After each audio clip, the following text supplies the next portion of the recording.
Little Pinay! Konnichiwa minasan, Darin desu. Welcome back to my YouTube channel. This is Japan Adventure. Wow, gusto niyo yung ganong energy? No? For today's video, ipapakita ko sa inyo kung ano yung mga binili kong Filipino foods or snacks sa Pilipinas since nagbakasyon ako sa Philippines. Medyo matagal na to pero ngayon ko lang magagawa, so pakita ko na sa inyo. Yung iba dito nabawas na, naipamigay na, so ito na lang yung mga natira. Sabihin ko na lang yung mga nabili ko na wala na dito. Okay? Okay? mga Kojic. Bumili din ako ng Eskimol. Yan. Minsan may mga Filipino products tayo na totoo namang maganda. Yung super hiyang na hiyang ako, kaya kailangan meron ako nito. Minsan, pag nagkakaroon ako ng pimples, magagamit lang ako nito and then the next day mawawala na siya. Canton. Maraming pansit canton. Calamansi, sweet and spicy. Marami akong biniling ganito. Tinanggal ko na lang siya sa mga pack kasi para maayos na siyang nailagay. Happy! Saka sugo, ito favorite ko. Kaya binili ako ng marami nito. Angel creme densada. Yan. Tapos, hindi naman siya healthy, pero nakakamiss din talagang mag-corned beef. So, bumili ako ng maraming corned beef. Yan.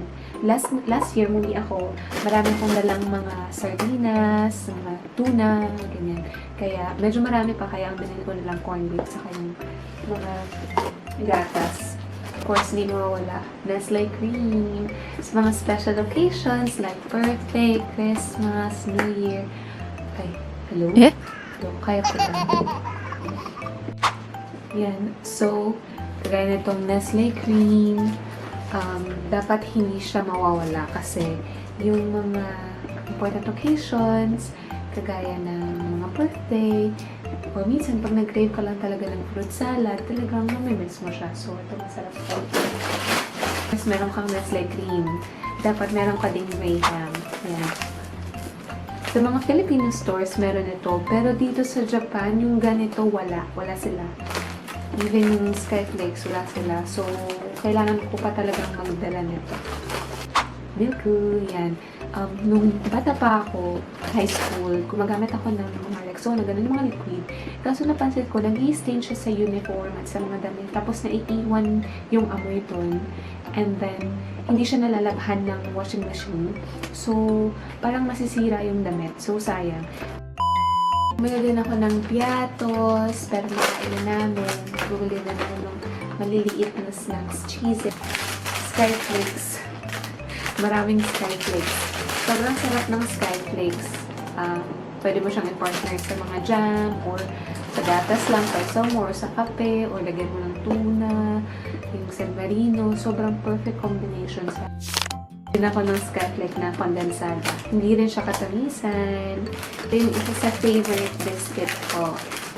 Buttercream crackers. Sobrang sarap niya. Para siyang nagmamelt sa mouth. I-recommend ng sister ko.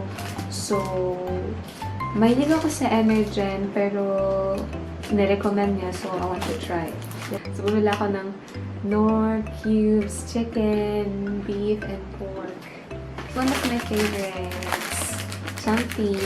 Nabawasan kasi yung pamangkin ko humingi. Tapos, ito yung shortcut ng tatay ko. Yan, may tape pa. Sobrang tagal niya nang ginamit. Favorite niya tong shortcut na to. Yan, kita niyo naman. Laki pala ng ulo ko, tay. Ang liit ng ulo ni tatay. So, kailangan ko tong i-adjust. Teka lang. For sure, maraming OFW ang nagdala nito. Knorr liquid seasoning, chili. Sobrang sarap nito. Tadan! Mang Tomas! Good for 1 year na yan. Candy, Frutos. Yan, si Dupar de Norte. Kasi yung roommate ko, gusto niya yung CDO. Ako gusto ko yung Argentina. Ito for sure maraming OFW din ang makaka-relate dito. Sinigang mix. Sinigang mix sa gabi. Maraming sinigang mix. Yan. Mga iba't ibang flavor ng pan. Mayroong calamansi, mangga, Four Seasons. Yan. orange. Marami pa rin. Marami akong gawin ganyan. Wee! Ano lang tao. Crispy fry. Mga crispy fry. Sarap, spicy. Nung pag-uwi ko, dun ko lang ito na-discover na meron pala, bago pa to, kaya hindi pa ito dumating. Nila, gusto ko din to. Ang sarap niya. Uy, may nag-doorbell. Hi!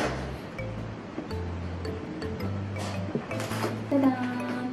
Goldilocks! Pulveron! Isa sa pinakamabigat na laman ng mga maleta. Bear Brand! Ayan, kita nyo naman. Napakalaki yan. Nagdala ako ng mga anim ata nito, nito.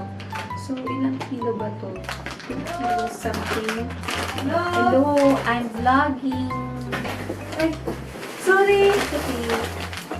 And, pakita ka. Ito na yung roommate ko. Hey, come here. Ito na yung roommate ko. Hi! Si Jane. So, kung pumunta ka dito sa Japan, bilang isang OFW, meron namang mga Filipino stores, minsan sa Don Quixote at sa mga Gyomu, meron din silang tindang mga Filipino products, though hindi sa lahat ng perfection.